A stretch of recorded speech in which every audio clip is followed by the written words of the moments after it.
Independent గా పోటీ చేస్తే అతను క్రిందసారి సంపాదించింది వైసీపీ ఓట్లు. ఇప్పుడు అతను పోటీ చేస్తే వైసీపీ ఓట్లు చీలిపోవా? ఎందుకు చీలుతాయి సార్? వైసీపీ ఓట్లు ఎందుకు చీలుతాయి? వైసీపీ అభ్యర్థిని పెట్టి అభ్యర్థికి పడతాయి ఓట్లు, లేదా ఇంకోళ్ళు పెడితే ఇంకోళ్ళు పడతాయి. రఘురామకృష్ణరాజు ఓట్లు కాదు కదా ఈ వైఎస్ఆర్సీపీ ఓట్లు. ఆ ప్లేస్ లో రఘురామకృష్ణరాజు ఉండండి, లేదంటే ఇప్పుడు మా పార్టీ నుంచి పోటీ చేస్తున్న బీసీ అభ్యర్థి ఉండండి, లేదా రేపు ఇంకోసారి పోటీ ఇంకో అభ్యర్థి వైఎస్ఆర్సీపీ ఓట్లు అవుతాయి. మా పార్టీ కూడా అదే శాతం సీట్లు వచ్చినాయి కదా, ఒక 1% అటు ఇటుగా పెద్ద డిఫరెన్స్ ఏం లేదు కదా. 2014లో కూడా మేము వేరే క్యాండిడేట్ పెట్టా అదే ఓట్లు వచ్చినాయి. ఎప్పుడైనా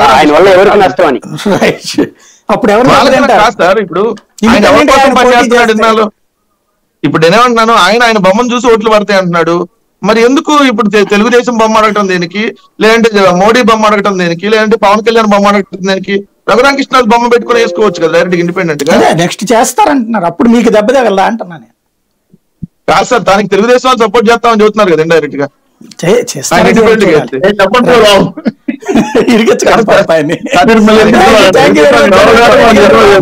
శ్రీనివాస్ చౌదరి గారు, పురుషోత్తం రెడ్డి గారు, ఇది పరిస్థితి. ఓవరాల్ గా రఘురామకృష్ణరాజు గత 4 సంవత్సరాలుగా వైఎస్ఆర్ కాంగ్రెస్ పార్టీకి ఏకు మేక్ అయ్యారు.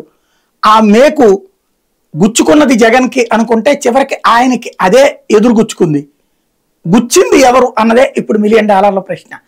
ఇస్తారనుకున్నటువంటి వాళ్ళు సీట్ ఇవ్వలేదు, ఇప్పిస్తారనుకున్న వాళ్ళు ఇప్పించలేదు.